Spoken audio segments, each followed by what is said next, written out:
this right here, you bunch of prima donna ballerina mother.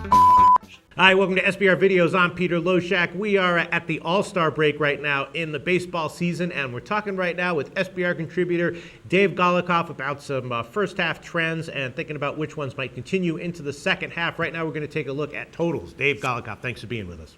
Thanks for having me, Pete. All right, now when we talk about totals, we're going to look at overs and unders, but let's start with unders actually, just because of the San Diego Padres, right? They're on an epic under trend. I have them here at 68.1% unders in the first half. Is there any way in the second half that they wind up 50-50 on their totals?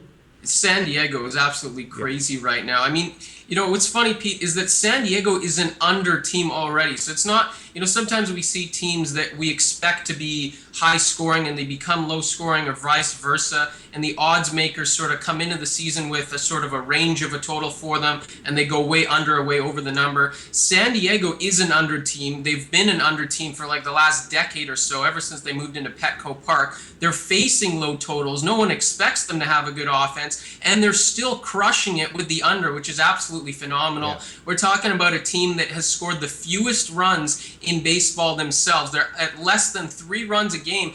And when you're scoring less than 3 runs a game, under makes quite a bit of sense with the Padres right now, because even if you're facing a total of 6.5, 7, which is really low in baseball, the other team's got to get to 4 or 5 runs to get the over, and the Padres are definitely not doing much to help that cause. So I don't see a whole lot changing for this team. Obviously, the pitcher's park helps a lot. The fact that they're not scoring runs helps even more. So I would continue going under with this team. Okay, can't disagree with that. And then looking at the overs, Miami has been pretty solidly the biggest over trender on the year. They're at about 61.5% overs.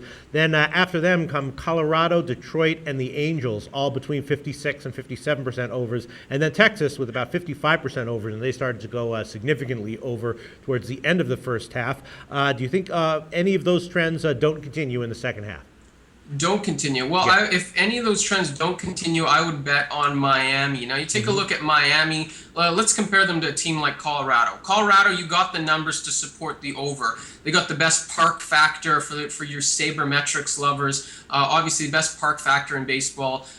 Their pitching ERA is the worst in baseball, and they've got great hitting. I mean, those are all the trends that you would love to see for an over. As for the Marlins, I mean, they're sort of in that range, but not quite. I mean, 12th in runs scored, 23rd in team ERA. If I told you those numbers, you probably wouldn't think that they're the best over team. But those numbers are a little bit misleading. What's really contributing to the over is their defense. Defense is not playing very well. I think they're somewhere in the low 20s. I can't remember offhand, but I'd say around 25th as far as defense errors, and that's not supporting the pitching or hurting the pitching. So while the numbers don't look so bad, the defense is really what's letting them down. So Colorado's got the numbers to support overs all year long. I think if their defense tightens up at all, I think you're going to see less overs with this team. Again, you take a look at the actual scoring. They're scoring about 4.4 runs per game and allowing about 4.2 runs per game. So not exactly averaging, 10, 11 runs per game, which would be healthy for the over. They're sort of right on that borderline. So if that defense tightens up at all, and the numbers show that they probably should, then I think you're not going to see as many overs with that team. All right, Dave Golikoff, thanks for all this great information.